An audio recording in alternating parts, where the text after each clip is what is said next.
Good morning to all of you. Last तक की classes में हम लोगों ने एक्सरसाइज 10.2 कंप्लीट की थी। अब हम लोग एक्सरसाइज 10.3 स्टार्ट कर रहे हैं, हाइपोथेसिस टेस्टिंग। ठीक है, एक्सरसाइज 10.2 तक सारा मैटर क्लियर किया था हम लोगों ने। अभी फिलहाल एक्सरसाइज 10.3 का स्टार्टिंग वाला टॉपिक है हाइपोथेसिस टेस्टिंग। दो टेस्टिंग हम लोगों ने पहले पढ़ ली है, अब बात करें हम लोग हाइपोथेसिस टेस्टिंग। हाँ, तो हाइपोथेसिस टेस्टिंग क्या होती है? In order to make decision it is useful to make some assumption. ठीक है, कोई डिसीजन बनाना है, it is useful to make some assumption. ये अजम्पशन करने के लिए यूजफुल होता है अबाउट द पॉपुलेशन, किसी भी पॉपुलेशन का अजम्पशन करने के लिए। Suppose that I have a population, इस पॉपुलेशन का मैंने एक हाइपोथेसाइज्ड मीन निकाल लिया। ये मीन मैंने निकाला 85%। ठीक है, आगे बात करें। सच assumption which may or may not be true are known as hypothesis. मतलब ये जो अजम्पशन मैंने की है 85% जो है इस पॉपुलेशन का जो मीन निकाला है मैंने, ये ट्रू भी हो सकती है और नहीं भी हो सकती है। क्लियर है? कितना ट्रू है, कितने परसेंट ट्रू है, वो मुझे फाइंड करना होता है। तो इसके ये जो हाइपोथेसिस टेस्टिंग होती है टू टाइप्स की होती है। सबसे पहले नल हाइपोथेसिस। नल हाइपोथेसिस का मतलब क्या होता है? इसको हम लोग एच नोट से डिनोट करते हैं। नल हाइपोथेसिस को हम लोग एच नोट से डिनोट करेंगे। There is no difference in the sample mean and the hypothesised mean. मतलब सैंपल मीन और हाइपोथेसिस मीन में कोई डिफरेंस नहीं होगा। कोई डिफरेंस मीन्स ज़्यादा डिफरेंस नहीं होगा। जैसे मैंने ये सैंपल कलेक्ट किया था, यहाँ से S1 इसको नाम दिया और मैंने इसका मीन निकाल लिया 84%। तो अभी इस मीन में बहुत ज़्यादा डिफरेंट नहीं है। ठीक है, तो बहुत ज़्यादा डिफरेंस जब नहीं होगा उसको हम लोग क्या बोलेंगे? Null hypothesis. क्लियर है? There is no difference in the sample mean and the hypothesis mean. जो हाइपोथेसिस मीन है वो ये है, सैंपल मीन ये है, इन दोनों में कोई ज़्यादा डिफरेंस नहीं है, तो उसको हम लोग बोलेंगे नल हाइपोथेसिस। इसके आगे बात करते हैं अल्टरनेटिव हाइपोथेसिस। अल्टरनेटिव हाइपोथेसिस को हम लोग डिनोट करते हैं HA और H1 से। ओके, सो अल्टरनेटिव हाइपोथेसिस होता है there is significance difference in the sample means and the hypothesised mean. इसके अंदर बहुत अच्छा खासा डिफरेंस होता है। किसमें? आई मीन हाइपोथेसिस मीन में और सैंपल मीन के अंदर। सपोज दैट हाइपोथेसिस मीन मेरे पास में 85% है, सैंपल मीन मेरे पास में आ गया 77%। ये बहुत ज़्यादा डिफरेंस आ गया है। ठीक है, तो ये जो डिफरेंस है ये मुझे कवर करना पड़ेगा। ये हम लोग इस एक्सरसाइज के अंदर सीखेंगे क्वेश्चंस को कैसे हम लोग इसको कंप्लीट करेंगे। ठीक है, तो दो टाइप का है, नल हाइपोथेसिस और अल्टरनेटिव हाइपोथेसिस। ठीक है, इसके आगे हम लोग बात करते हैं। सो नेक्स्ट हाइपोथेसिस मीन तक हम लोगों ने कंप्लीट किया था। अब हम लोग आगे बात करें type 1 and type 2 error. Type 1 and type 2 error hypothesis mean का ही एक पार्ट है। So we have the null and alternative hypothesis are competing statements. जो नल हाइपोथेसिस होता है और अल्टरनेटिव हाइपोथेसिस होता है, दोनों कंपीटिंग स्टेटमेंट होते हैं, मतलब एक दूसरे को कंपीट करते हैं। आई मीन अगर नल हाइपोथेसिस ट्रू होता है तो अल्टरनेटिव हाइपोथेसिस फॉल्स हो जाता है, और अगर अल्टरनेटिव हाइपोथेसिस ट्रू होता है तो नल हाइपोथेसिस फॉल्स हो जाता है। So the null and alternative hypotheses are competing statements about the population parameter. Okay, so either H0 is true और HA is true। या तो H0 true होगा या फिर HA true होगा, दोनों एक साथ true नहीं होंगे। ओके, तो ये मैंने एक टेबल बनाई है। इस टेबल को आप लोग ध्यान से देखिएगा। यहाँ लिखा है H0 true और यहाँ लिखा है HA true। अगर मैंने किसी हाइपोथेसिस को एक्सेप्ट किया है, H0 को मैंने एक्सेप्ट किया, H0 मतलब नल हाइपोथेसिस को एक्सेप्ट किया है और नल हाइपोथेसिस ट्रू भी है, तो इट मींस दैट ये करेक्ट कंक्लूजन है। क्लियर है? और मतलब नल हाइपोथेसिस ट्रू है और मैंने रिजेक्ट कर दिया नल हाइपोथेसिस को, तो इसका मतलब ये मैंने क्या, कौन सा एरर है? Type 1 error. क्लियर है? इसी के आगे बात करते हैं। मैंने एक्सेप्ट किया है H0 को, लेकिन ट्रू है मेरे पास में HA, मतलब अल्टरनेटिव हाइपोथेसिस ट्रू है। इट मींस दैट ये जो है मेरे पास में टाइप 2 एरर होगा। और मैंने HA ट्रू है, अल्टरनेटिव हाइपोथेसिस ट्रू है, और रिजेक्ट किया है H0 को। अगर H0 को रिजेक्ट किया तो इट मींस दैट मैंने HA को एक्सेप्ट किया है, तो HA को एक्सेप्ट किया है, HA ही ट्रू है, तो इट मींस दैट ये करेक्ट कंक्लूजन है।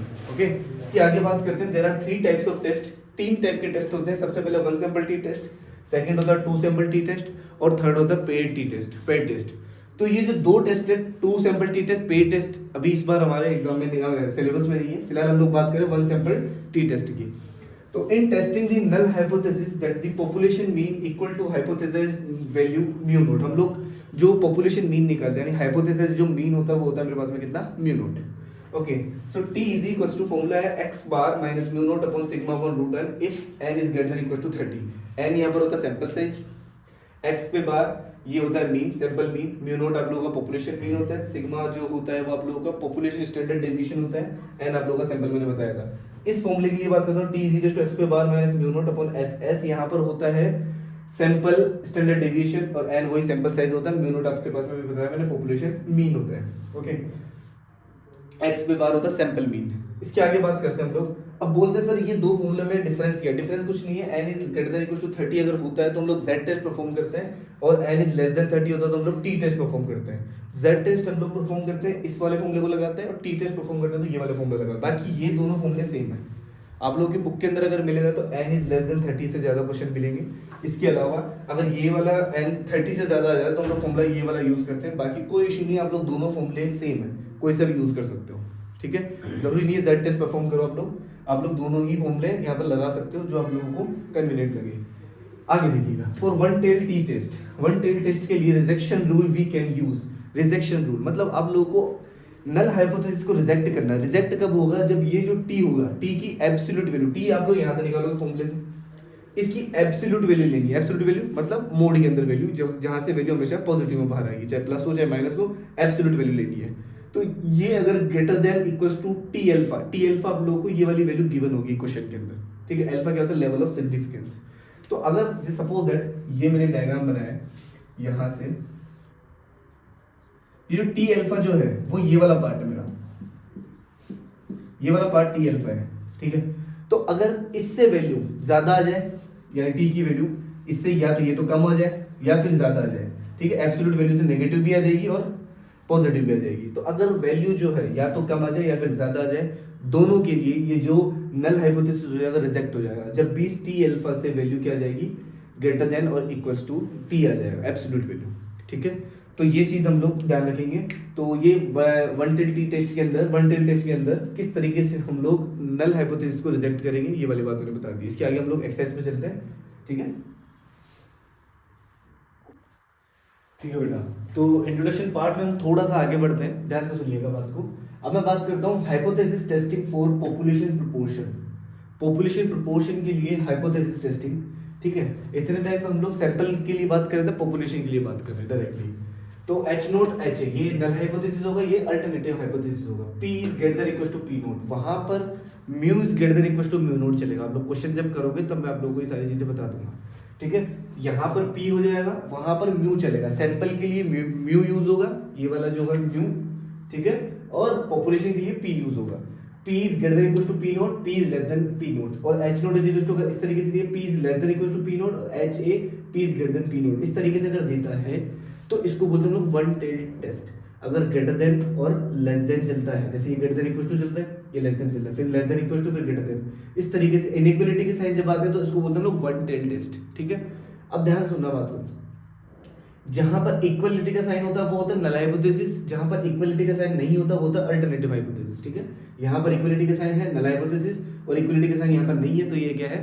Alternative hypothesis. आप लोग जब भी अगर कोई लैंग्वेज से अगर आप लोग को बनाना पड़ जाएगी कि आप लोग क्वेश्चन के लैंग्वेज पढ़ रहे हो, वैसे तो ज्यादातर क्वेश्चन बिना लैंग्वेज के आता है, लेकिन अगर किसी लैंग्वेज के थ्रू आप लोग को ये चीजें बनानी पड़ जाएगी तो आप लोग ध्यान रखना कि अगर एटलीस्ट या एटमोस्ट का कंडीशन देता है तब तो हम लोगों को इसको यूज करना है। और अगर डायरेक्टली इक्वल का केस दे रहा है कि is equals to 42 is equals to 40, इस तरीके से देता है तो हम लोग ये वाले साइन यूज करेंगे। ठीक है, तो ये चीज ध्यान रखना आपको। तो ये तो रहेगा वन टेल टेस्ट, ये रहेगा two tail test. Two tail test के अंदर इक्वल और नॉट इक्वल का साइन आएगा, तो ये बोलेंगे हम लोग टू टेल टेस्ट। पी इसलिए चल रहा है बिकॉज ये पॉपुलेशन के लिए बात हो रही है, और अगर हम लोग सैंपल के लिए बात करें तो म्यू आ जाएगा। वो हम लोग क्वेश्चन इस तरीके से देखेंगे, mu is less than equal to mu naught और mu is greater than mu naught, फिर वहां पर हम लोग इस तरीके से देखेंगे ये वाली वैल्यूज। ठीक है, वो हम लोग जब क्वेश्चंस करेंगे तो आप लोगों को सारी चीजें क्लियर हो जाएंगी एक साथ में। ठीक है, आगे बात करते हैं। तो पी नोट जो होगा, पी नोट का मतलब क्या? Hypothesis value of population proportion P. ठीक है, और अगर म्यू नोट होता है तो वो क्या होता है? Hypothesis value of sample proportion.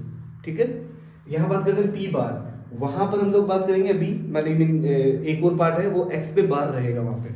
ठीक है, जब क्वेश्चन बताऊंगा उस टाइम पर देखते रहना। तो एक्स पे बार का मतलब होता है सैंपल मीन। ठीक है, ये पी पे बार का मतलब सैंपल प्रोपोर्शन। ठीक है, तो अब आगे सुनिएगा बात को। ये टेस्ट स्टैटिस्टिक्स है, तो z is equal to formula रहेगा पी पे bar minus P naught upon under root of P naught 1 minus P naught upon n। ये फॉर्मूला रहेगा आपके पास में। ठीक है, इसके लिए जैसे वो वाला फॉर्मूला है एक्स पे बार माइनस म्यू नॉट होता है अपॉन स्क्वायर रूट ऑफ या sorry sigma upon square root of N, standard deviation जिसको हम लोग बोलते हैं। तो यहाँ पर ये फॉर्मूला थोड़ा सा चेंज है, ये तो सेम है, ठीक है, ये पी नोट और 1 माइनस पी नोट ये एक्स्ट्रा है और अपॉन एन और पूरा स्क्वायर रूट के अंदर रहेगा। फॉर्मूले यूज करेंगे तो हम लोगों को याद हो जाएंगे। Rejection rule of P value जो हम लोग निकालेंगे वो क्वेश्चन के अंदर मैं आपको बता दूंगा, जो एक दो क्वेश्चन करते ही सारी चीजें क्लियर हो जाएंगी। तो rejection rule of P value, reject करेंगे नल हाइपोथेसिस को अगर P value less than equal to alpha आएगी तो, ठीक है, अगर पी वैल्यू अल्फा से छोटी आ रही है तो हम लोग क्या करेंगे, इसको रिजेक्ट कर देंगे नल हाइपोथेसिस को। फिर आती है क्रिटिकल वैल्यू अप्रोच। ये क्रिटिकल वैल्यू की टेबल भी आप लोगों को क्वेश्चन के अंदर मिल जाएगी जब मैं करवाऊंगा क्वेश्चन के अंदर, ठीक है। तो इस टाइम पर रिजेक्ट करना है एच नोट को if z is less than equal to minus Z alpha आता है, ठीक है, ये वाली कंडीशन के अंदर एच नोट क्या हो जाएगा, रिजेक्ट हो जाएगा। सेम चीज रिजेक्ट करना है एच नोट को अगर z, ये जो z है greater than equal to positive z alpha आता है, ठीक है। वैसे ये लोअर टेल टेस्ट होता है या अपर टेल टेस्ट होता है, ठीक है, आपको बता दिया मैंने, ये लोअर टेल टेस्ट होता है या अपर टेल टेस्ट की बात हो रही है। क्रिटिकल वैल्यू के अंदर हम लोग ये चीज देखते हैं। और रिजेक्ट एच नोट को रिजेक्ट कब करना है, यहाँ पर ये टू टेल टेस्ट की बात हो रही है। टू टेल टेस्ट के अंदर हम लोग माइनस जेड अल्फा बाई 2 देखते हैं, ठीक है, जेड अल्फा बाई 2 देखते हैं, जैसे यहाँ पर भी जेड अल्फा बाई 2 देखे हैं। तो जेड अगर less than equal to minus Z alpha by 2 आता है तो रिजेक्ट करेंगे एच नोट को, और Z is greater than equal to Z alpha by 2 आता है तो भी हम लोग रिजेक्ट करेंगे नल हाइपोथेसिस को, ठीक है। अब हम लोग जैसे क्वेश्चंस पे चलेंगे ना तो सारी चीजें हमारे सामने क्लियर हो जाएंगी, ठीक है। तो आगे बात करते हैं हम लोग।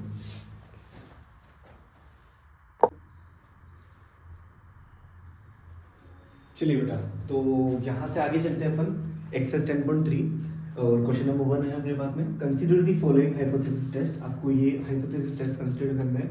Mu is greater than equal to 80, mu is less than 80। ये वन टेल टेस्ट है, ठीक है। वन टेल टेस्ट और टू टेल टेस्ट में फर्क इतना सा होता है कि यहाँ पर जैसे ग्रेटर देन और लेस देन इनइक्वालिटीज के साइन दिए होते हैं और टू टेल टेस्ट में इक्वल और नॉट इक्वल के साइन होते हैं, ठीक है। तो consider the following hypothesis test. यहाँ पर हाइपोथेसिस टेस्ट कंसीडर करना है। n इज इक्वल टू दे रखा 100, सिग्मा दे रखा आपको 12, ठीक है, सिग्मा की वैल्यू यहाँ पे दे रही कितनी 12। फिर आगे क्वेश्चन बोला है compute the test statistics and the conclusion, state your conclusion for each of the following. आप लोगों को बताना है कि जो एच नोट होगा, जो नल हाइपोथेसिस होगा वो रिजेक्ट होगा या नहीं होगा। तो वो नल हाइपोथेसिस को हम लोग रिजेक्ट करना या नहीं करना कैसे डिसाइड करेंगे, ध्यान से सुनिएगा बात को। कल मैंने आप लोगों को जो अभी थोड़ी देर पहले आप लोगों को मैंने वो चीज बताई थी, दो फॉर्मूले बताए थे, z इज इक्वल टू का और एक t इज इक्वल टू का, ठीक है। वो t दोनों में t इज इक्वल टू लिख दिया था, वो पहले वाले फॉर्मूले के लिए आप लोग z इज इक्वल टू लिख देना, ठीक है, क्योंकि वो z टेस्ट होता है और दूसरा वाला t टेस्ट होता है, ठीक है। तो z टेस्ट से ही हम लोग, क्योंकि मेरे पास में सिग्मा की वैल्यू दे रखी है यहाँ पे, फिर n दे रखा है, तो इस तरीके से हम लोग z टेस्ट यहाँ पर परफॉर्म कर देंगे। ध्यान से सुनिएगा बात को। तो z टेस्ट के अंदर लगाऊंगा, ऐसा कोई इशू नहीं है, ठीक है। जो वैल्यू दे रखी होगी हम लोग वही फॉर्मूला लगाएंगे z का और t का। आप लोगों को एग्जाम में वैल्यूज भी मिलेगी तो z की मिल जाएगी, और अगर t का फॉर्मूला देगा तो t की वैल्यू मिलेगी, ठीक है। सारी वैल्यूज आप लोगों को एग्जाम में गिवन होती है। तो ध्यान से सुनना बात को। सॉल्यूशन इसका देखिएगा, यहाँ बात करता हूँ मैं। तो इस क्वेश्चन के लिए मेरे पास में जो हाइपोथेसिस टेस्ट है, तो mu is greater than equal to, ये दे रखा है 80, ये जो होता है ये म्यू नोट होता है, ठीक है, ये क्या होगा म्यू नोट। ध्यान से सुनना बात को। और फिर दे रखा है mu is less than 80, okay. तो ये म्यू नोट दिया हुआ है, n इज इक्वल टू दे रखा है 100, तो म्यू नोट तो आपके पास में हो गया 80, n इज इक्वल टू दे रखा है 100 और सिग्मा आप लोगों को दे रखा है कितना 12। कंप्यूट द टेस्ट स्टैटिस्टिक्स, आपको टेस्ट स्टैटिस्टिक्स यूज करनी है। तो मैं यहाँ पे z का फॉर्मूला लगा रहा हूँ, z is equal to x पे bar minus mu note upon sigma upon root n, clear है। x पे बार आप लोगों को गिवन है, तो x पे बार आप लोगों के पास में 77 है, यहाँ लिखा 77 माइनस म्यू नोट है 80 और इसके डिवाइड में सिग्मा की वैल्यू 12, तो यहाँ लिखेंगे 12 अपॉन रूट n, तो n की वैल्यू आपके पास 100 है, ठीक है। इसके आगे बात करते हैं 77 माइनस 80 इट विल बी -3, इसके डिवाइड में यहाँ लिखा है 12 मल्टीप्लाई जो रूट 100 है ऊपर जाके इसको ले जाता हूँ 10 में, क्लियर है। रूट 100 10 हो गया, इसको ऊपर ले गया मैं, यहाँ से कट करेंगे तो यह आ जाएगा 4, ओके। और इसका डिवाइड कर देंगे हम लोग तो माइनस ये आएगा अपने पास में 0.25, ठीक है। तो मेरे पास में भी z की वैल्यू जो आ रही है वो आ रही है negative, z is equal to आ रहा है -0.25। तो z अगर नेगेटिव आता है तब मुझे निकालनी p वैल्यू। पहला क्वेश्चन ध्यान से समझिएगा, सारे क्वेश्चन फिर सेम तरीके से चलेंगे। अब मुझे निकालनी है क्या p वैल्यू, ध्यान से सुनना बात को। तो मैं निकालूंगा p वैल्यू। जो पी वैल्यू होगी ना, जेड की वैल्यू अगर नेगेटिव आ रही है तो ये आएगा area to the left of the Z, left of Z, Z के लेफ्ट का एरिया आपको गिवन है, ठीक है। अब बोला सर ये एरिया कहाँ पे, आप लोग की बुक जो है उसकी पीछे की साइड में टेबल्स दी हुई है, लेकिन एग्जाम में आप लोगों को ये वैल्यूज गिवन होगी, एग्जाम में बुक लेकर तो जाओगे नहीं आप लोग, तो एग्जाम में वैल्यूज आप लोगों को गिवन होगी, ठीक है। तो फिर वो डायरेक्टली वैल्यू रखूंगा मैं और वहां से आप लोग फिर इसी को सॉल्व करना, एग्जाम में आप लोगों को डायरेक्टली वैल्यू मिलेगी। तो पी वैल्यू जो निकालेंगे, area to the left of the Z, Z के लेफ्ट का एरिया निकालने के लिए पीछे टेबल दे रखी है, मैं डायरेक्टली वैल्यू रख रहा हूँ। तो -0.25 पे जो वैल्यू दे रखी है, -0.25 पे जो वैल्यू दे रखी है वो दे रखी है 0.0062, ये वैल्यू गिवन है, ठीक है। तो ये 0.0062 आया है। अब आप लोग देखना कि जो पी वैल्यू है, पी वैल्यू, ये अल्फा की वैल्यू कितनी दे रखी है आपको 0.01 और ये आ रहा 0.0062, तो इट मींस दैट जो पी वैल्यू आ रही है वो स्मॉल आ रही है, किससे, अल्फा से। अल्फा की वैल्यू कितनी है 0.001। तो अगर पी वैल्यू अल्फा से छोटा आता है तो यहां पर आप लोग क्या करोगे, नल हाइपोथेसिस को रिजेक्ट करोगे, रिजेक्ट नल हाइपोथेसिस यानी H0। बस यही आप लोगों को कंक्लूजन निकालना है कि नल हाइपोथेसिस रिजेक्ट होगा या नहीं होगा, बस यही आप लोगों को चेक करना होता है, ठीक है। तो यहाँ पर जो नल हाइपोथेसिस होगा वो क्या हो जाएगा, रिजेक्ट। तो रिजेक्ट करना है आप लोगों को H0 को, दैट्स इट। इसके आगे वाले क्वेश्चन पे हम लोग चलते हैं, जिसका क्वेश्चन नंबर 2 आप लोगों को दिया हुआ है। यहाँ पर x पे बार आप लोगों को 81 रखना है, ध्यान से सुनना बात को, x पे बार जो है वो 81 रखना है, तो यहाँ रखूंगा 81, क्लियर है। और बाकी सारे वैल्यूज सेम रहेगी, तो ये 81 माइनस 80 अगर मैं यहाँ करूँगा तो ये हो गया 1/12 मल्टीप्लाई बाय 10 हो गया, तो 1/12 मल्टीप्लाई बाय 10, ठीक है। तो 12 का डिवाइड हम लोग 10 में करेंगे, क्लियर है। तो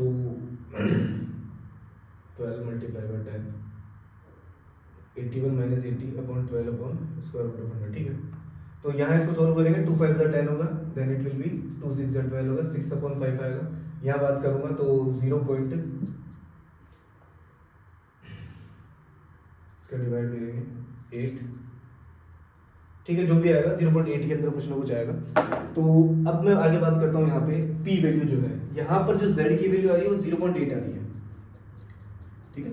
थोड़ा सा और आगे वैल्यू हम लोग निकाल लेंगे, लेकिन यहाँ से हम लोग को वैल्यू मिल जाएगी पेपर में। तो 0.8 आएगी। पी वैल्यू जो आएगा वो एरिया जो होगा to the right of the Z होगा, क्योंकि पॉजिटिव आ रही है, राइट ऑफ दी जेड। तो area to the right of the Z, अब ये भी आप लोगों को पेपर में मिलेगा, ठीक है। तो area to the right of the Z, ये वैल्यू आप लोग निकालोगे कि 1 में से माइनस करना है इस पे जो वैल्यू होगी। अब इस पे वैल्यू कितनी है, वो है 0.7967, वो मैंने लिख रखी है, तो 0.7967 ये वैल्यू है मेरे पास में। इसको कैलकुलेट करूंगा तो मुझे मिलेगा 0.2033, क्लियर है। तो 0.2033, अब आप लोग देख रहे हो जो पी वैल्यू है ये अभी 0.2033 और अल्फा जो दिख रहा है वो 0.01 आ रहा है। तो अल्फा की वैल्यू जो है वो इससे छोटी है, मतलब पी वैल्यू जो है वो अल्फा से बड़ी आ रही है। तो ऐसी कंडीशन में आप लोग नल हाइपोथेसिस को रिजेक्ट नहीं करोगे, तो यहाँ लिखोगे do not reject null hypothesis H0। तो H0 को हम लोग यहाँ पे रिजेक्ट नहीं करेंगे। तो ये आपका पहला क्वेश्चन कंप्लीट है, ठीक है।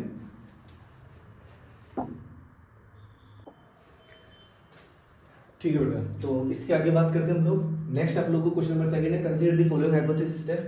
H0 दे देगा म्यू इक्वल्स टू 22, H दे देगा mu not equals to 22, N दे देगा 75, सिग्मा दे देगा आपको 10।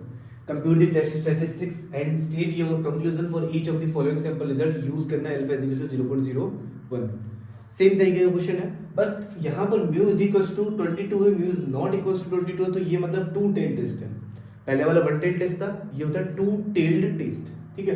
अब 2 टेल्ड टेस्ट के लिए ध्यान से सुनिएगा, ये होता है 2 टेल टेस्ट। तो बात करें यहाँ आगे, सॉल्यूशन देखिएगा इसका। z की वैल्यू, z का फॉर्मूला लिख रहा हूँ, z इक्वल्स टू x पे bar minus mu not upon sigma upon root n, ठीक है। तो x पे बार आप लोगों को 23 दिया है, माइनस म्यू नॉट, ये म्यू नॉट की वैल्यू है 22, ओके। इसके डिवाइड के अंदर सिग्मा, सिग्मा आपके पास में 10 और अपॉन में रूट n, तो n आपको दे देगा यहाँ पे 75, तो रूट के अंदर लिखेंगे 75। इसके आगे बात करते हैं। सो 23 minus 22 it will be 1/10 multiply by ये रूट 75 ऊपर जाएगा, रूट 75 अगर मैं फैक्टर्स करता हूँ तो ये आएगा 5 × 5 × 3, तो ये हो जाएगा 5√3। 5 6 को कट करते हैं, 5 2 10 हो जाएगा, ठीक है। रूट 3 की वैल्यू होती है 1.732, तो यहाँ लिखेंगे 1.732 और इसके डिवाइड में लिख दिया 2, ठीक है। तो 1.732 और अपॉन में 2, इसकी जो वैल्यू होगी इसको डिवाइड करने पे 0.866, तो 0.866 ये वाली वैल्यू रहेगी इसकी। तो z इज इक्वल टू आ रहा 0.866, ध्यान से सुनिएगा बात को। तो z इज इक्वल टू मुझे मिल रहा 0.866। तो अब हम लोग देख रहे हैं अल्फा की वैल्यू दे रही है 0.01, वो हद की बात है, लेकिन पहले मुझे z इज इक्वल टू 0.866 है, तो मैं इसको ऐसे लिखता हूँ, अगर एग्जाम में कभी इस तरीके से मिल जाए z इज इक्वल टू 0.87, तो कंफ्यूज नहीं होना है, 866 को हम लोग 87 लिख सकते हैं। तो आगे सुनिएगा बात को, ये z की वैल्यू आएगी पॉजिटिव, तो z की वैल्यू पॉजिटिव अगर आई है तो p वैल्यू क्या होगी, p वैल्यू होगी area to the right of z, z के राइट का एरिया। अब मेरी बात सुनना ध्यान से, इसको आप लोगों को p वैल्यू निकालने के लिए अगर 2 टेल टेस्ट होगा 2 से मल्टीप्लाई करना पड़ेगा, ठीक है। 2 टेल टेस्ट के लिए आप लोग उसको 2 से मल्टीप्लाई करना पड़ेगा, ठीक है। 1 टेल टेस्ट के लिए ऐसा नहीं करना होता, इसको आप लोगों को 2 से मल्टीप्लाई करना, तो 2 multiply by area to the right of the z, तो इसको 1 में से माइनस करना है। अब z की वैल्यू 0.87 पे कितनी होगी, ये वाली वैल्यू नहीं रखनी है, ठीक है, ये आप लोगों को गिवन होगी पेपर में। तो 0.87 की जो वैल्यू है वो मैंने निकाल के रखी है, वो वैल्यू है मेरे पास में 0.87 पे वैल्यू होगी 0.8078, 8078, ठीक है, ये वैल्यू मैंने निकाल के रखी है। तो 2 को मल्टीप्लाई करना है 1 माइनस 0.8078 से, ठीक है, तो ये मुझे मिलेगा 0.1922 इस तरीके से। तो 2 मल्टीप्लाई बाय 0.1922 मुझे करना है, तो ये मिलेगा 2 2 4, 2 2 4, तो 18, 0.3844, तो ये वैल्यू मुझे मिल गई p वैल्यू, p वैल्यू मिली 0.3844। अब जो p वैल्यू है ये अगर मेरे पास में आई है, अब आप लोग देख रहे हो अल्फा की वैल्यू 0.01 है, p वैल्यू आप लोगों को ज्यादा मिल रही है, तो p वैल्यू जो है is more than alpha, alpha की वैल्यू 0.01 थी, तो इसका मतलब do not reject h not, do not reject h not. तो यहाँ पर जो नल हाइपोथेसिस होगा वो रिजेक्ट नहीं होगा, ठीक है, इसको नोट करें। इसका सेकंड क्वेश्चन हम लोग देखते हैं। तो यहाँ x पे बार आप लोगों को देगा 25.1, तो x पे बार मैं रखूंगा 25.1, ठीक है, 25.1 x पे बार देगा, तो 25.1 माइनस 22, इसको माइनस करते हैं यहाँ से,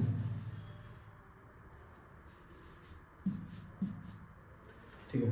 सो 25.1 माइनस 22 और फिर अपॉन में लिखा हुआ है 10/75, ओके।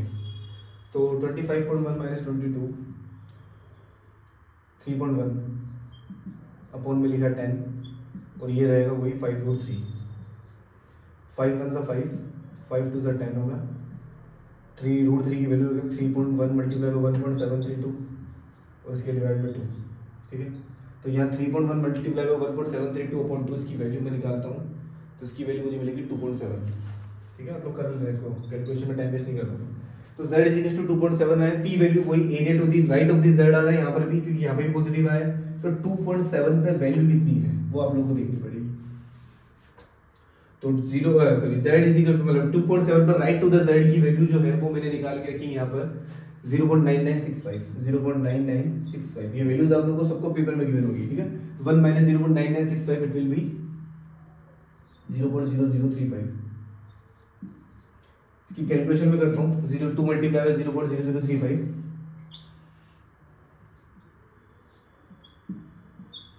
That will be 0.0070। अब आप लोग देख लो जो p वैल्यू है वो अल्फा की वैल्यू 0.01 थी और यहाँ p वैल्यू जो है वो लेस देन आ रही है अल्फा। p वैल्यू अगर अल्फा से छोटी है तो इसका मतलब क्या करना है, आपको रिजेक्ट करना है h नॉट को। तो यहाँ जो रिजेक्ट नल हाइपोथेसिस, तो यहाँ पे नल हाइपोथेसिस रिजेक्ट, ठीक है। आगे चलते हैं इसके आगे बात करते हैं बेटा। थर्ड क्वेश्चन आप लोग के लिए होमवर्क है, आप लोग वो कीजिएगा कंप्लीट। फोर्थ क्वेश्चन की बात करता हूँ मैं, जो डिफरेंट टाइप के क्वेश्चन है बस वो मैं करवा रहा हूँ, ठीक है। तो फोर्थ क्वेश्चन आप लोग देखोगे h not mu is greater than equal to 1056 देख रहा है, म्यू इज लेस देन 1056, तो ये एक तरीके से 110 टेस्ट आ रहा है। अब एंड यहाँ पे 400 है, x पे बार 910 है, sigma is equal to 1633। Table मैंने बनाई है, अभी टेबल अभी काम में आएगी, ठीक है, और एग्जाम में आप लोगों को ये वैल्यूज मिलेंगी। आगे सुनिएगा बात को। सबसे पहला क्वेश्चन है compute the value of the test statistics. तो जब अभी तक जो मैंने वैल्यूज निकाली है जेड की वैल्यू परफॉर्म करके कि नल हाइपोथेसिस रिजेक्ट होगा या नहीं होगा, उसी तरीके से इसको भी परफॉर्म करना है। तो ध्यान से सुनिएगा, पहला क्वेश्चन तो सेम है जो अभी तक हम लोगों ने किया है। तो पहले क्वेश्चन की बात करता हूँ, सॉल्यूशन ध्यान से सुनिएगा बात को। First question, z is equal to formula लगाएंगे x पे bar minus mu not upon sigma upon root n। यहाँ बात करता हूँ x पे बार मेरे पास में 910 है माइनस म्यू नोट जो है वो 1056 है, और इसके डिवाइड के अंदर मैं बात करता हूँ सिग्मा, तो सिग्मा मुझे मिलेगा 1600 रूट n, ये आपके पास में 400 रहेगा। ठीक है, तो बात करते हैं आगे। तो 910 और माइनस 1056 हम लोग ये करते हैं। तो ये पहले एक बार 1056 माइनस 910 हम लोग ये करेंगे तो 6, और ये रहेगा 4 और ये रहेगा 1, तो ये रहेगा 146। ठीक है, तो माइनस 146 रहेगा इधर, माइनस 146 अपॉन 1600 और ये रहेगा 20 ऊपर, 0 से 0 कैंसिल आउट होगा, 2 1 2 और ये रहेगा 80 टाइम 80 का डिवाइड 146 में करेंगे माइनस 146 में, तो ये मिलेगा माइनस का 1.83। ठीक है, वैल्यू मैंने निकाल के रखी है वाली माइनस 1.83। इसके आगे बात करते हैं हम लोग। यहाँ आगे हम अगर हम लोग देखते हैं तो z is equal to minus 1.83 मुझे मिल रहा है, तो इसकी मुझे p वैल्यू जो निकालनी होगी, p वैल्यू जाएगी क्या, area left to the z, area left to the z, left to the z। तो z का लेफ्ट का एरिया, इस पे वैल्यू कितनी होगी माइनस 1.83 को, तो ये वैल्यू 0.0336 है, ये वैल्यू मैंने निकाली 0.0336, ये वैल्यू मैंने निकाल रखी है p वैल्यू। तो अब आप लोग देख रहे हो जो p वैल्यू है, अल्फा कितना दिया है यहाँ पे, अल्फा आप लोगों को कंप्यूट दी वैल्यू अल्फा दे देगा 0.05 और ये आ रहा है 0.03। तो अब आप लोग देखो जो p वैल्यू है वो लेस देन आ रही है, लेस देन अल्फा। तो p वैल्यू अगर लेस देन अल्फा आ रही है तो इसका मतलब रिजेक्ट करना आप लोगों को h नॉट को, नल हाइपोथेसिस क्या हो जाएगा, रिजेक्ट होगा। ठीक है, तो ये आप लोगों का पहला क्वेश्चन कंप्लीट है, रिजेक्ट करना है h नॉट को। z आप लोगों के पास में माइनस 1.83 आ रहा है क्योंकि ये काम में आएगा अभी। आगे बात करते हैं सेकंड क्वेश्चन पे। हाँ, तो ये आप लोगों का फर्स्ट कंप्लीट है। इसका सेकंड क्वेश्चन है what is the rejection rule using the critical value. अब मेरी बात सुनिएगा ध्यान से, क्रिटिकल वैल्यू z अल्फा ये होती है क्रिटिकल वैल्यू, ये क्रिटिकल वैल्यूज की मैंने टेबल बना रखी है आप लोगों के पास में। ठीक है, अब क्रिटिकल वैल्यू के अंदर इसका कॉन्सेप्ट क्या होता है कि what is the rejection rule using the critical value. तो अगर z is less than equals to minus z alpha आता है तब हम लोग क्या करेंगे, नल हाइपोथेसिस को रिजेक्ट करेंगे। ये चीज आप लोगों को ध्यान रखनी है, z अगर less than equals to minus z alpha आता है तो मैं h नोट को क्या कर दूंगा, रिजेक्ट करूंगा। ये चीज आप लोगों को ध्यान रखनी है। अब मेरी बात सुनिएगा ध्यान से, मैं z अल्फा निकालता हूं, z alpha, it means that z alpha की वैल्यू कितनी दे रही है, 0.05। ठीक है, तो 0.05 यहाँ लिखा z 0.05, अल्फा की जगह मैंने ये लिख दिया। तो 0.05 पे जो वैल्यू है वो कितनी है, 1.645। तो ये वैल्यू रखूंगा 1.645, ये वैल्यू आप लोगों को पेपर में गिवन होती है। अब z माइनस, और अगर हाँ ये चीज ध्यान रखिएगा कि ये टेबल अगर आप लोग याद कर सको तो एक बार ये वाली टेबल आप लोग याद कर लेना, बाकी पेपर में 99% श्योर है कि पेपर में मिलती है वाली वैल्यूज। तो z 0.05 और ये 1.645, ये वैल्यूज आपके पास में, दोनों तरफ नेगेटिव साइन से मल्टीप्लाई करता हूँ। क्यों, क्योंकि मेरे पास यहाँ माइनस z अल्फा चाहिए। तो minus z 0.05 is equal to minus 1.645। अब आप लोग देखना z की वैल्यू कितनी थी, जो z की वैल्यू आई थी मेरे पास में वही माइनस 1.83 और ये लिखा माइनस 1.645। तो माइनस 1.83 माइनस 1.645 से छोटा होता है। तो अब आप लोग देख लो z जो है वो लेस देन आ रहा है माइनस z अल्फा से। ठीक है, तो z अगर माइनस z अल्फा से छोटा है तो इसका मतलब h नॉट क्या होगा, रिजेक्ट होगा। तो आप लोग यहाँ पे रिजेक्ट कर दोगे null hypothesis, reject h not. ठीक है, तो ये आप लोगों का क्वेश्चन कंप्लीट है। तो ये थोड़ा सा डिफरेंट टाइप का क्वेश्चन था जो मैंने इसको कंप्लीट करवाया है। चलिए बेटा नेक्स्ट क्वेश्चन पे चलते हैं हम लोग एक्सरसाइज 10.3 के क्वेश्चन नंबर 5 पे, एवरेज रिफंड ऑफ ₹1056। देखो क्वेश्चन मैंने शॉर्ट में लिखा है, आप लोग क्वेश्चन बुक से पढ़िएगा क्योंकि इनकम टैक्स पेयर की बात हो रही है यहाँ पर, और एवरेज रिफंड वहां पर दे देगा ₹1056। तो ये जो 1056 जो वैल्यू है ये म्यू नोट की वैल्यू आपके पास में, तो जो म्यू नोट दे रखा है वो आपको 1056 दिया हुआ है यहाँ पे। ठीक है, उसके बाद में क्वेश्चन जो पहला क्वेश्चन है वो मैंने लिखा है, ध्यान से सुनिएगा। A researcher suggest that a region individuals wait until last 5 days. कब तक वेट करेगा, अंटिल लास्ट 5 डेज, मतलब 5 दिन वेट करेगा मैक्सिमम है। ठीक है, 5 दिन क्या है, मैक्सिमम। तो मैं यहाँ पर अगर मैं हाइपोथेसिस बनाऊंगा सबसे पहले तो सॉल्यूशन देखिएगा, नल हाइपोथेसिस बनेगा h नोट, वो बनेगा mu is greater than equal to mu naught. ठीक है, और जो म्यू नोट है वो आपको 1056 दे रखा है यहाँ पे। समझो बात को कि जो म्यू है वो मैक्सिमम 5 दिन, ठीक है, तो 5 दिन के लिए मैंने इक्वल टू का भी साइन लगा दी। यहाँ पे mu is greater equal to 1056 की बात हो गई। तो नल हाइपोथेसिस ये हो गया। अल्टरनेट हाइपोथेसिस इसका बिल्कुल उल्टा होता है, ठीक है, तो इसका उल्टा म्यू इज लेस देन 1056। यहाँ पे इनइक्वालिटी का इक्वल टू का साइन नहीं आएगा, क्योंकि अभी मैंने बताया आप लोगों को कि इक्वल टू का साइन नल हाइपोथेसिस के साथ आता है, ठीक है, मतलब आप लोगों को मैंने इंट्रोडक्शन वाले पार्ट में बता दिया था ये वाली चीज। तो H A mu is less than कितना आया 1056 हो गया। अब आगे देखिएगा, तो on average these individual receive lower refund than do early failure. जो भी चीज है, develop appropriate hypothesis such that rejection of H naught will support the researchers point of view. ये मैंने फिलहाल पहला क्वेश्चन कंप्लीट कर दिया, क्योंकि इसने इतना ही बोला है कि आप लोग ये इसका जो हाइपोथेसिस है नल हाइपोथेसिस और अल्टरनेट हाइपोथेसिस ये आप लोग बना दीजिए, ये मैंने बना दिया है, ठीक है। इसके आगे बात करते हैं हम लोग सेकंड क्वेश्चन पे। सेकंड क्वेश्चन पे लैंग्वेज के अंदर लिखा हुआ था, लेकिन मैंने उसको शॉर्ट के अंदर लिखा है। यहाँ पर सैंपल जो दे रखा है वो 400 दे रखा है, एक्स पे बार ये दे रखा है 910, सिग्मा आपको दे रखा है 1600 रुपए। कंप्यूट टेस्ट स्टैटिस्टिक्स, वही काम करना है जो हम लोग अभी तक करते हैं, रिजेक्ट करना है कि नहीं करना है नल हाइपोथेसिस को, उसी की बात करते हैं, ठीक है। ध्यान से सुनिएगा बात को। तो n इज इक्वल टू 400 दिया हुआ है, वही z का फॉर्मूला लगा रहा हूँ। z is equal to formula होता है x पे bar minus mu note upon sigma upon root n, ठीक है, जो कि फॉर्मूला हम लोग पढ़ते आए हैं। इस फॉर्मूले को मैं अप्लाई करूंगा तो x पे बार, आप लोग x पे बार देख रहे हो 910 माइनस म्यू नोट, जो म्यू नोट है वो 1056 है, इसके डिवाइड बाय सिग्मा, ये जो वैल्यू है वो 1600 है, और square root of n, n आपके पास है 400 है, ठीक है, ये हो जाएगा 20। इसको आगे बात करते हैं, तो 910 माइनस 1056, तो ये रहेगा माइनस 146। एक बार फिर भी चेक कर लेते हैं, 1056 और 910 इसको माइनस करेंगे, ठीक है, सॉरी 146, तो माइनस का 146 आएगा, उसके डिवाइड के अंदर ये 1600 है, multiply by square root of 400, ये ऊपर जाएगा 20, 0 से 0 कैंसिल आउट होगा, 2 से कट करेंगे इसको, 80 टाइम ये कट होगा, 80 का डिवाइड माइनस का 146 में करेंगे तो ये वैल्यू मुझे मिलेगी माइनस का 1.83, ठीक है। तो इस z की वैल्यू आ गई माइनस का 1.83। अब ध्यान से सुनना बात को, ये सेकंड क्वेश्चन कर रहे हैं हम लोग, ठीक है, ओके। तो मुझे z की वैल्यू मिली है माइनस का 1.83।